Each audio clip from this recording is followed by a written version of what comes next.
Good afternoon, I'm Suzy Vance with Creating from the Heart, the Artistry of Living. And with me today is Laurel Izard, a wonderful artist who works with fiber. So we're going to hear about her today. We're going to hear what she's up to, because last I knew she was into extinct birds. So Laurel. Yes. How did you get into this? Did you ever dream of it when you were in elementary school or high school? No. I wanted to be a paleontologist when I was in grade school. There you go. No, I guess I've always been interested in animals, and but I mean, it's just so apparent right now that a lot of animals are endangered. So it's sort of creating the awareness for the people that view my artwork. I'd have to say that I would think that the people who look at my artwork are probably very aware of that, but I feel like each stitch is like a prayer. Each piece is like a prayer, and putting that energy out. And even though, I don't know, there's just, I think the most awareness that we can have, the better it is. So the two that I've seen that you are using with this particular exhibit at the depot in July are one picture has two birds in it? Yes. So that's the kegu, which is a very endangered bird from New Caledonia, and they're just the sweetest little flightless birds. And so flightless. They're flightless. So what does that mean? That means they can't fly. They do have wings, which they use for display, but they can't fly. And because they're an island population, it makes them more vulnerable to becoming extinct. But they're just so sweet, because people will walk up on them and they'll put their little head feathers up in the air, and they put their wings out and do these little dances. They're just adorable. How did you hear about these? I've done a lot of research on animals that are going extinct. So that was, I just, typed in, world birds near, threatened, and, they came up on that. So they're on the top 10 list, sadly. Oh. And then there's another bird that you had a picture of. I did an Egyptian vulture, and what I like to do is portray animals that we may not think are cute and fuzzy. It's like pandas and polar bears are always like the go-to, but vultures, actually, almost all vultures are endangered right now for various reasons. Really? Habitat loss. Some of them are eating things that are poisoning them. Some of them, like the condor, which is kind of interesting, is they realize they're really huge, and they evolved at a time when there was everything was big. Everything was big. Giant rhinos and giant elk and all these things, and so those animals have gone extinct, and yet the condor has remained. So they're sort of left behind. Yes, there's a word for that, but at the moment it's not occurring to me. Okay. So anyhow, so I did Egyptian vulture, and I incorporated a little embroidery of the Egyptian hieroglyph for vultures, and they were considered sacred in Egypt. And so I think we should consider animals as sacred, and take care of them that way. That's true. So all these two images that we're talking about and the other ones that you're going to be showing are all quilted. Quilted, yes. So how do you do that? So I have been taking vintage quilts, quilt tops. They're not finished, and I embroider my main images on there, and then often will enhance it with fabric paint. So the quilt tops, they're already they're just quilts that people done. Started and didn't finish? Right. And they're old? They're old. Some of them, a lot of them are from the 30s and 40s, up to about the 60s. I kind of lose interest. How do you find these? I find them on eBay. But the prices have gone up. So that's like, a lot. It's like doubled. So really? I don't know. People, who knows? Maybe people are finishing quilts these days. It could be. A lot of them are like advertised as cutter quilts because they're stained or ripped or whatever. So, the people use part of them. And I also have been using embroidered baby blankets or baby quilt tops. And so there's a couple things going on in the layering. Part of it is when these quilts were made, these animals were okay. They weren't going extinct. So in fact, since the 70s, we've lost 30% of the bird species. That's a lot of. That is a lot. That is a lot of birds. And, and you can just name all the other animals along with that too. So there's that piece. And then quilts have that energy of care and, grandmothers and protection.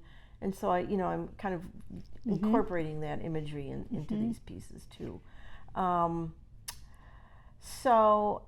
then the baby quilts have like a whole nother thing, because there's all these like cutesy versions of animals. They're sort of cartoon versions. I'm kind of playing off that a little bit by, embroidering my version, which is right on top of that. Right on top of that. And my style is, I'm really doing pen and ink drawings, but embroidering with black thread. So there's that going on. And there. this is like, since I've known you, this is about the third thing that I know you do. I mean, before that, there was all of this needlepoint stuff that was really fine and intricate. I loved some of those. And I still do. I'm still doing my embroidered pieces. So those pieces, they're 6 inches by 4 inches, and they are just wacky images that come out of my imagination. And then, so they're loosely based on the tarot and the archetypes of the tarot. And so I am on number 56. So there's still a few to go. So there's 78 cards in the deck. But I'm determined. It's just that, I've really been focused on getting my bird quilts done for July. So that's cool. So, and before that, you and your husband were into pottery. We did have a pottery business for 23 years, and we made whimsical tabletops, like butter dishes, pitchers, sugar bowls, and creamers. They were crazy. Brightly colored. We called our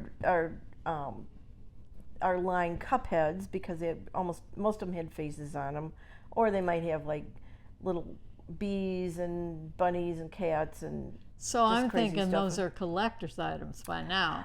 You can find them on eBay, and I don't know if they're quite collector's items, but I guess there's some level of something when you find yourself. And before that, you were into jewelry.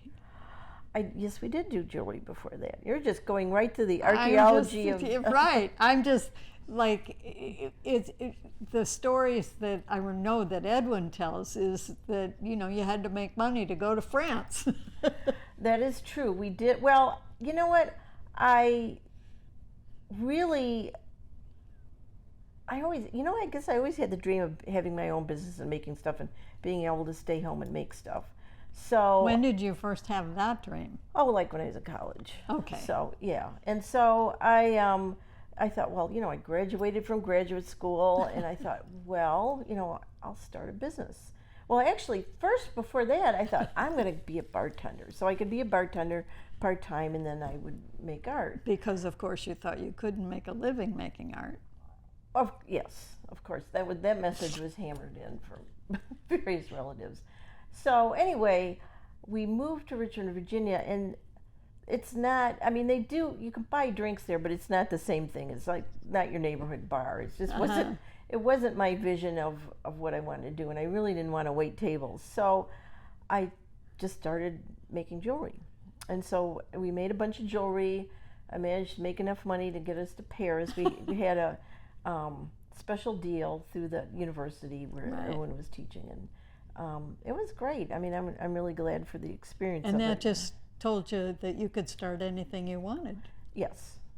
So when we got back, we moved to Chicago and started our, Iswin business for, more seriously, and the rest is history. We had reps. it's like being self-employed. Somebody once said, well, you end up remaking yourself every 10 years, and I think that's really true. And so we did the jewelry for about 10 years, and then, a recession hit, and so we had to remake ourselves. And then, so Edwin had made these cup heads, he had, extra clay, and he just made these really monstrous looking mugs and pictures and things. And I thought, if we made these brightly colored and happier, I think these would sell, and they did. So, and those are the collector's items on eBay. Those are the collector's items on eBay. So yeah, and that was great. And then 9/11 hit, and people just didn't want what we were making. And a lot of other people that we'd known, because we did, trade shows, 2 of them a year, and so we met a lot of people that were doing what we were doing, and it was just whimsical pottery just was gone. And also, as Edwin will say, is a lot of people started making that stuff in China and importing it. So you're competing with that too. Right. And of course, we always managed to make things where we just put that extra love in it. So it was probably not the best business model. So it was kind of time-consuming work. But I loved being self-employed. And when our business started to go, it was really hard. It was kind of like getting a divorce. But in the other way, it was like the best thing that ever happened. So we ended up, I was doing workshops, I was doing readings, I was doing healing work, and then I ended up teaching at Marquette High School, and that really felt good. It felt like a good place to be. Yeah. So. And that was great. And then you decided to go back to your paleontology days. Kind of. What triggered your being interested in extinct birds and animals? Well, they're more threatened than extinct. Okay. Actually, when I was doing healing work, I worked with animals a lot. Okay. I worked with animal energies. I studied, I had a degree in anthropology, so that always influenced the way I looked at things, and I was always really interested in archetypes and mythology and symbolism, and how these energies have been used, in different cultures as protection and healing. And so that just brought me really close to animals. And I always loved them, and that was always a big thing. But that, I don't know, it kind of gave that extra energy to it. So if you want to see artwork that is a prayer a stitch at a time, please come see Laurel's work at the Depot on July 8th, I believe. It's the second Friday in July from 5 to 7. She'll be there with all of her animal friends. Thank you very much. Creating from the Heart, the Artistry of Living. Hope to see you again soon. Thank you.